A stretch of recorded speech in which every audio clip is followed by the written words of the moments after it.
Good morning. Good morning. It is a beautiful morning out. It's supposed to be in the upper 70s. It started out in the 50s today. This is our kind of weather. No rain in the forecast. I don't know about you guys, but I can't believe we've already had our first batch of meat birds for 10 weeks.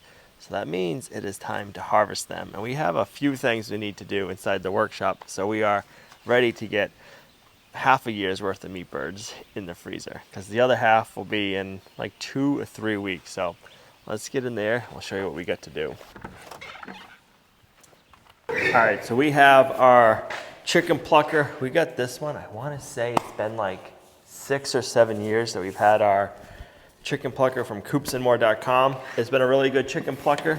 Over time, the fingers just start to dry out and crack. So a lot of our fingers have fallen off. So I ordered new ones last year and we need to repair that. So I think the first thing we need to do is rip out all the fingers. And then on the inside, we gotta take this inner drum out. We're gonna take all these fingers out, and then we gotta take this nut off, remove this drum, and then we gotta do all of these fingers as well. We're gonna wanna do that before we put the new ones on, because trying to get this in. So looking through the box, the only fingers I don't have in the box, which I'm not gonna bother replacing anyways, are these bottom ones. They're just little tiny short ones. They're like this long.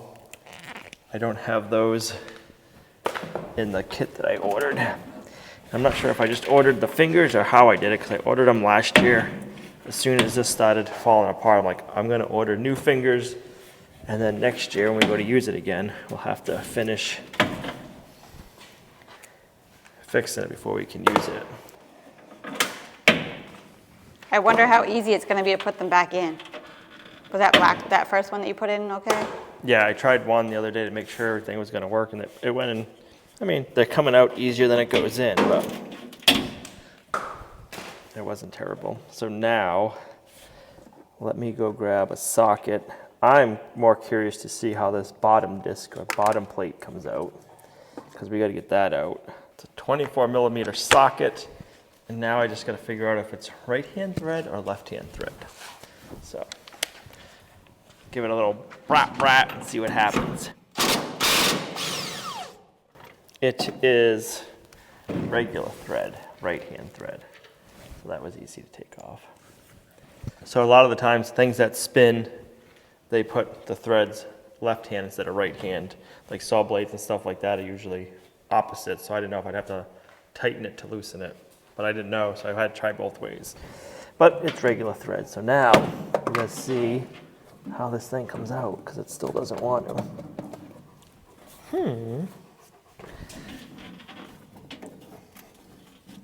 My original idea was to take this inner drum out. You have your big nut, and then you have some 1/4-inch bolts, and then you have nuts on the inside. So, I mean, you could take it off, but it's gonna kind of be a pain. So what we're gonna do is we're gonna use the good old oscillating tool. I'm gonna cut them off on the inside. Gina's gonna be on the backside, getting them all, and then later on we're gonna put them in. She'll push them in from the bottom, and then I can pull them. This is the inside of the drum.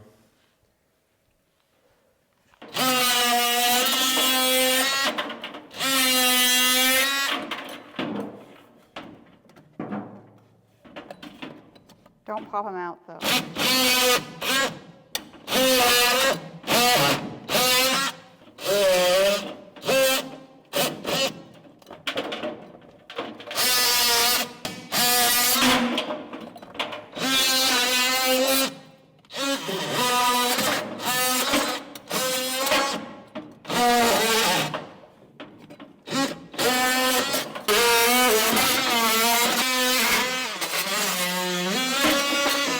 So that oscillating tool made short work out of that.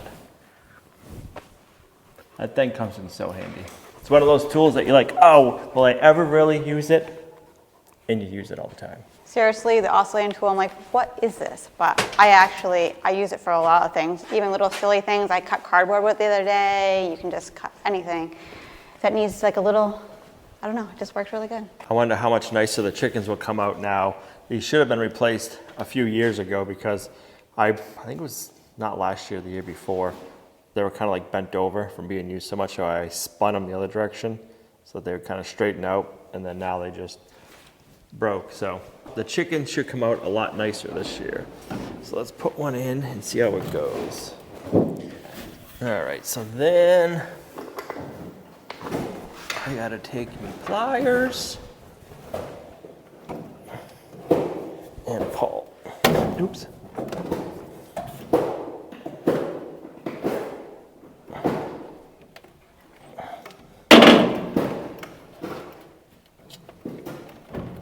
There we go. So you just got to pull it through. So it's kind of like a wedge shape. You got to get it through to the groove.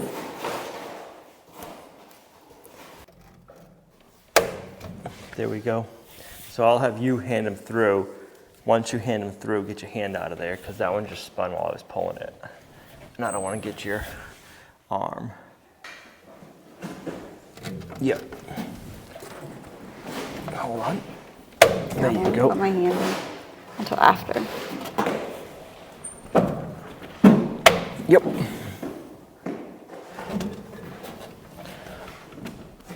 Yep. I can hear it snap. You can hear a little.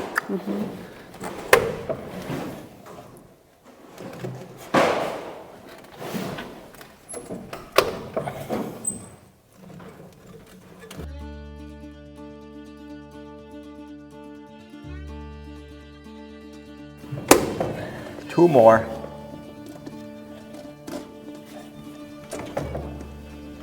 All right, one more for that part at least. I gotta get my head in. Where's the hole? So close. There you go.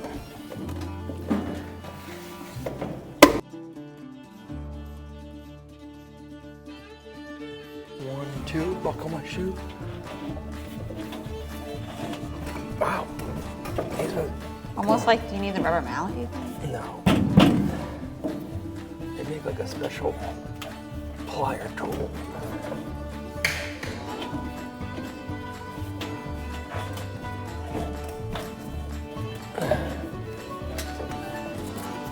Okay.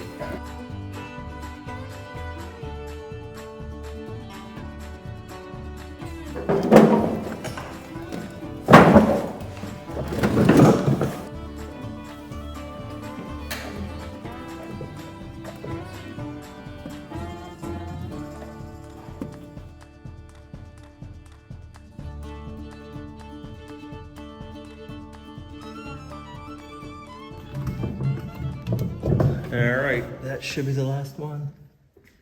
I have not seen any empty holes. I'll put that nut back on, we'll stand it up, I'll plug it in, just double check, make sure it works, because we haven't used it since last year. And then this part will be finished, and then we have one more project that we want to do before we harvest.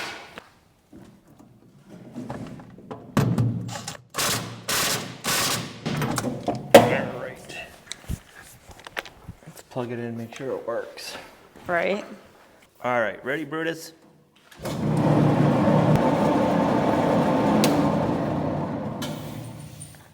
So I call this our wash machine. You put your chickens in there after you scald it. It spins it around like a wash machine. It takes all of the feathers off so effortlessly, and they come out looking nice and clean. They look like a bird you'd buy at the grocery store.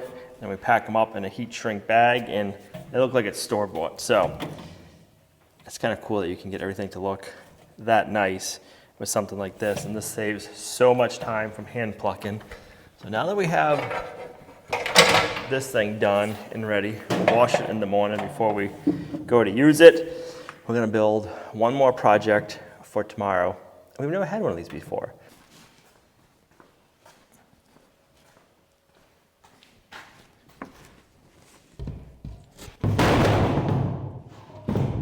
This year, we're gonna build a drying rack. So that way, once the birds are all cleaned, plucked, eviscerated, we set them in an ice bath of water, and they fill up with water on the inside.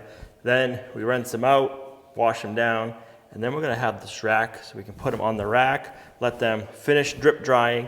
We can put our heat shrink bags right on them while they're sitting there so we don't have to hold them. And then we can just go ahead, pull the bird off, and then set it in the hot water to shrink the bags. So it should make it a lot easier. So we need to build these racks. We're gonna cut them to length and get all of our little parts and pieces. We picked up 4 10-foot lengths of 3/4 inch PVC. We got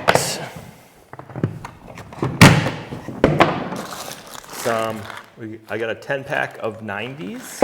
We got 3 10-packs of tees. You can get 3-way tees to make your corners a little different, but you gotta order them and they're pretty expensive. These are like 86 cents. I think the 3-way tees are, I saw them anywhere from $4 to $12 for each one. So we're gonna just use regular tees.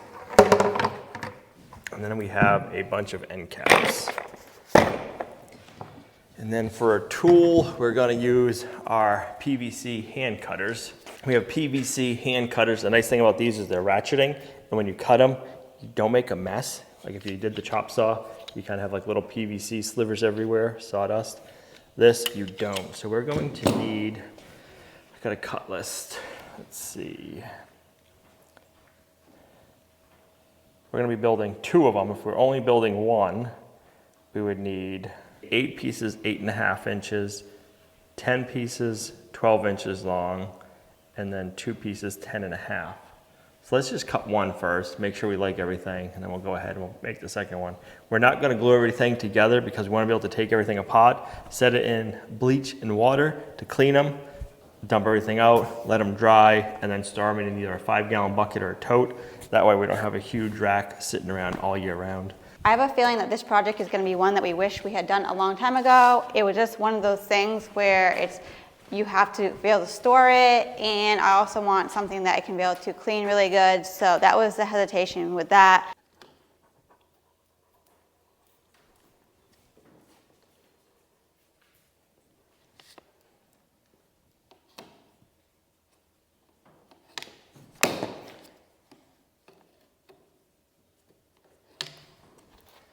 Six, 8.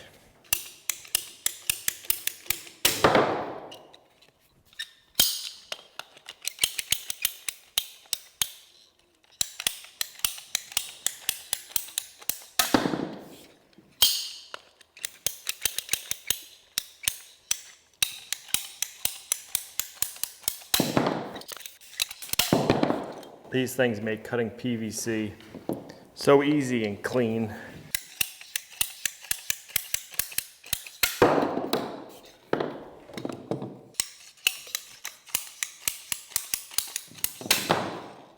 Now cutting these any other way, there would be a mess of sawdust everywhere, so this is nice. All right, so this is gonna be our uprights. They're gonna need a cap like that. Yeah, try to pull it off. How hard is it to take it back off? Okay.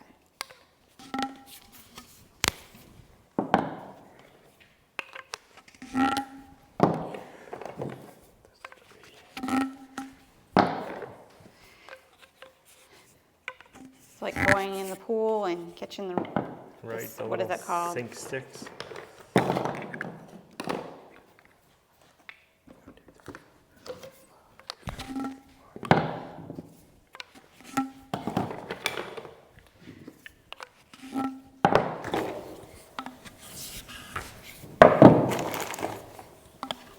Now, how much do you think this ends up costing? 10-foot piece of PVC, I think we're $6 or $7. And then each one of these are like 84 cents. And then same with like each cap and end is say, figure $1 a piece. Make it easy figuring. So you have 10 of these, 4 of those, so that's 14. 10 of those, that's 24. Plus 14 is 38. 38, it's like $38-ish, say $40 for one, and that'll hold 10 chickens. Don't push it together too good, because I'm gonna wash it.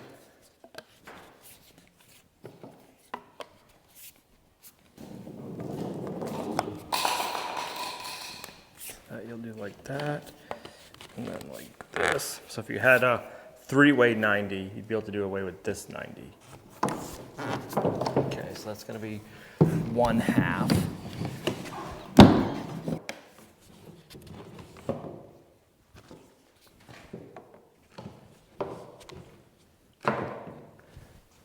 Then we're gonna put our 90 in. Bam.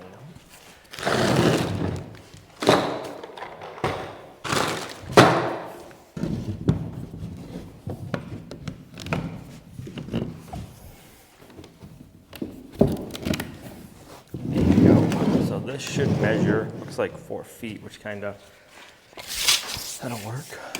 So that is just under 4 feet, 47 inches. And then you can adjust these to what you need.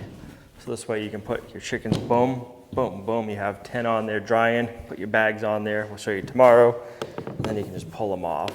Then when we're all done, we can just pull everything apart, stick it in a bucket of bleach and water, then let them sit for a little bit, dump them out, let everything dry, and everything will probably fit into a 5-gallon bucket. Yeah, because these are the tallest ones. So you can put one rack, maybe 2, in a 5-gallon bucket afterwards, or a small tote, just write on there what it is. And then next year you take it off your shelf or wherever you store everything and put it all back together. So we're gonna make one more, then we'll be right back.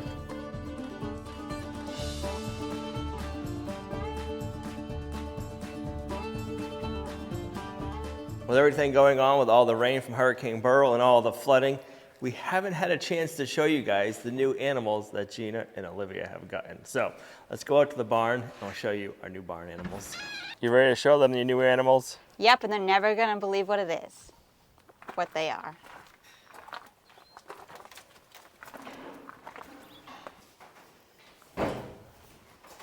Hey guys, so we're gonna introduce you to Fern and Forest, our new barn cats.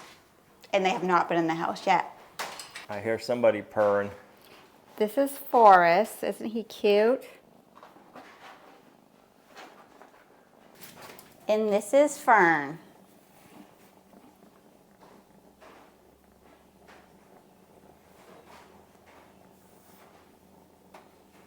They are very friendly and they are going to make awesome barn cats. Right now we have them in this little area so that they can learn that this is where they need to be. And then when they get a little bit bigger, as time goes on, we're going to start letting them out more and more. And then they can do their own thing. And they can go hunting for mice and all the things. And we think they're going to be really good friends with Brutus, but we're taking our time to get them introduced through the fence.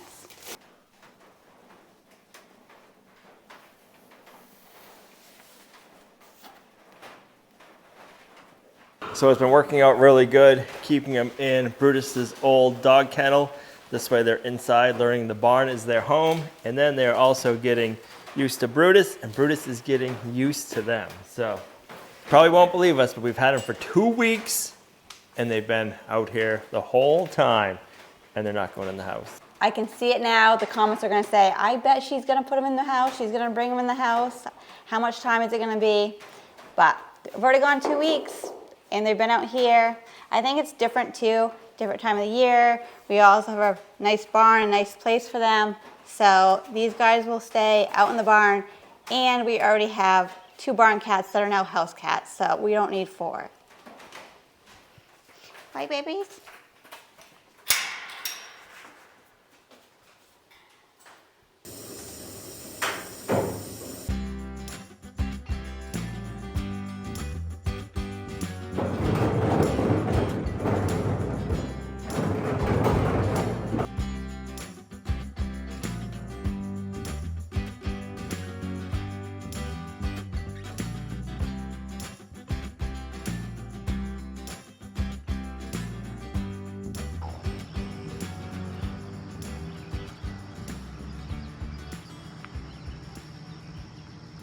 Good morning. It is 5:06 a.m.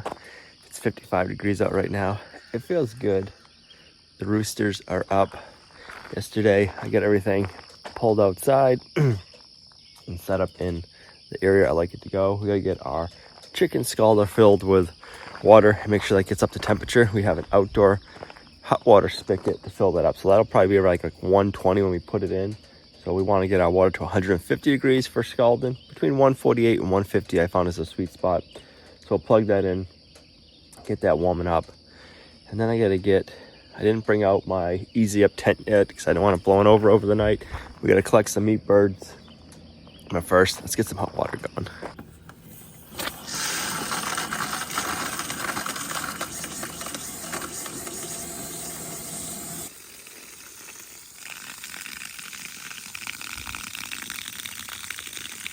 Yeah, she's good and warm.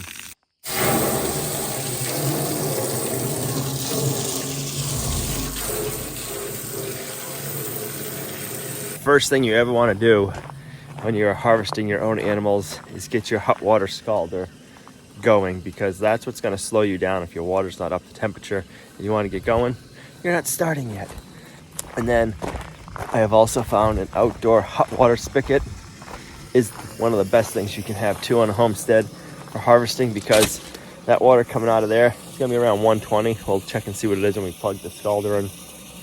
So that helps get your water up to temperature a lot faster, because if we were starting with regular cold well water, we'd probably be around 40 or 50 degrees and we'd have to get it to 150.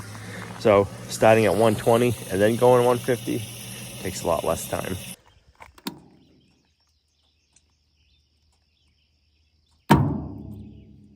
$126, I like it. The other mistake I've made in the past is there's a little water spigot on the bottom to drain them. They're really not great for draining because they take so long. When I'm done scalding at the end of the day, I flop it over and dump it. But one time that got flipped open and I didn't realize it. And I had the water filled up, had it up to temp, started doing everything, went to start doing the harvesting, and there was no water in the scalder. So I had to start all over again. But starting at around 126, it doesn't take too long. The other thing you can do to get your water up to temp quickly is use a propane burner and a big stock tank and boil your water. I shouldn't say boil your water, but get your water really hot and then put it in your scalder, and it'll warm it up a lot faster. Because if you're just going from cold water to hot water, it's gonna take a while.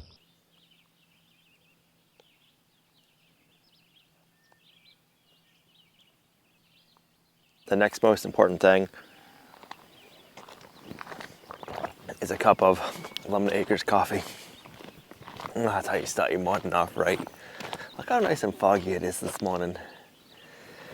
I love these kind of mornings. Walking down to the barn to get, sun wants to come up. We go get the tractor so we can collect the meat birds and get them in our poultry containers and get them up to the harvest house. I kept the tractor down here because Brutus is not going to be happy either way of us collecting the meat birds. He's protective of all of his animals, so we're going to go down here, get the tractor. He's going to stop barking in a minute when we get down here, I'm sure, because we're going to kind of surprise him, and then we'll let him know we're going to get the meat birds. But he's not coming up with us because he'd be barking at me the whole time, but he's going to be barking in the barn, I bet you, wanting to know what I'm doing with the meat birds. But figured I'd leave the tractor down here so at least I can go see him in the morning first. There's Brutus. Good morning, Brutus. At least that way he would know who is out in the pasture. Because if he doesn't know who's out there, he's not going to be happy either. So let's go see him, let him know it's just us. Good morning, Brutus.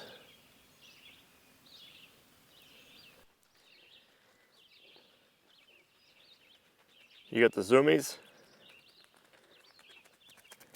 It's funny, all the little things that Brutus gets used to, and then when he's not used to them, he knows. Like, we usually come down here in the side-by-side and we don't walk, so when we walk down here, which we do a decent amount of times, but we don't do it daily, he barks because he's not used to people walking down the road. He's used to a side-by-side coming down the road, so I get a chuckle out of that.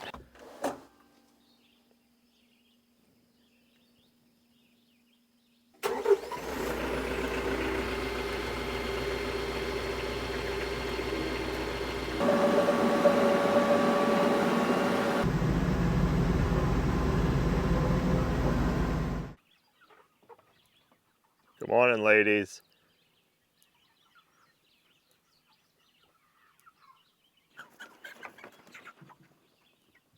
Most of these meat birds are nice and big. There'll probably be a couple of small ones because there always is, but I'm happy with the size. So let's get them loaded up in the crates.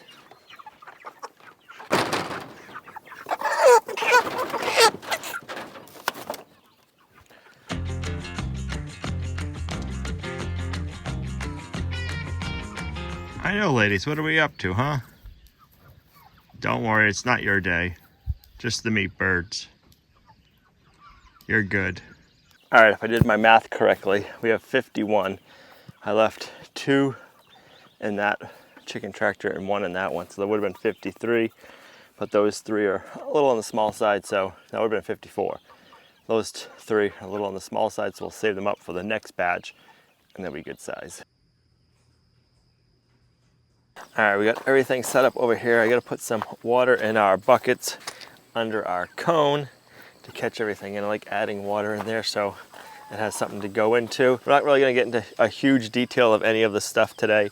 I'll show you kind of like the workflow and the process, but not a lot of detail. YouTube does not like that on their platform, so we can't show any of that. The way we usually work with our flow is I'll do the killing out here, scalding, plucking. Gina will do most of the eviscerating inside.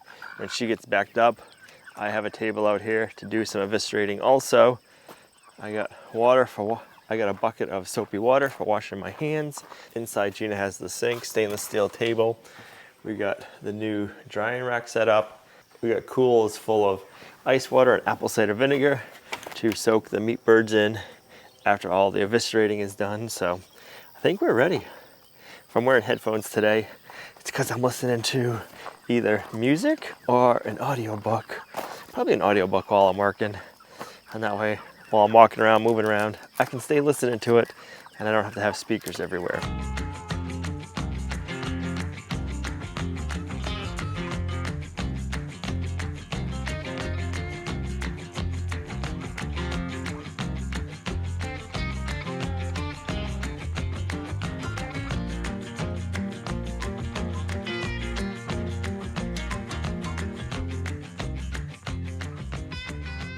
All right, so we got the 51 birds all harvested and sitting in the coolers. And now we're going to bag them up. We use a turkey fryer pot, fill that with water, get it on a propane burner, get that up to around, I think it's like 180 degrees. You want to have that to heat shrink them. And then we can try out our new PVC drying rack that we just made. So let's get this filled up. We'll get the water up to temp. And then we can try out this new drying rack.